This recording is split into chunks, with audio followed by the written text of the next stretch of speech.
पुण्यापाशी भोर नावाचं गाव आहे.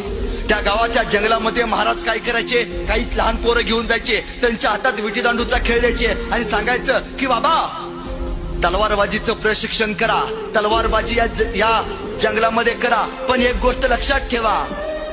महाराजांनी जंगलाच्या बाहेर 2 पोरं उभी केलती आणि त्यांना सांगितलेलं की बाबा बाहेरून कोणीतरी अनोळखी व्यक्ती येताना दिसलं तर तुम्ही फक्त कुठल्या तरी पक्षाचा आवाज काढा, म्हणजे आम्ही हातातल्या तलवाऱ्या फेकतो आणि पोरांना विटीदांडीचं प्रशिक्षण देतो, कारण बाहेरच्या शत्रूला कळू नये की आता स्वराज्याची गाठ बांधली जाते.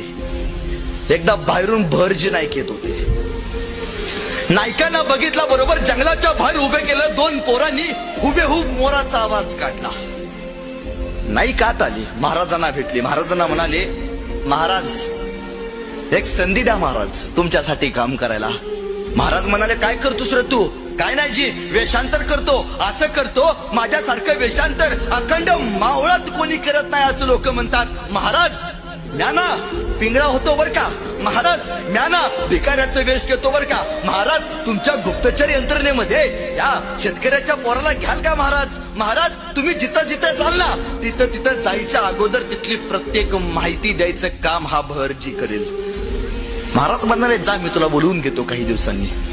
नाईक जायला निघाले. 2-4 पावलं पुढे गेले, पुन्हा माघारी आले आणि महाराजांना नाईक म्हणतात, महाराज जंगलाच्या बाहेर जी तुम्ही 2 पोरं उभी केली ती त्यासनी सांगा मोर्या दिसात वरडत नसत्यात म्हणून.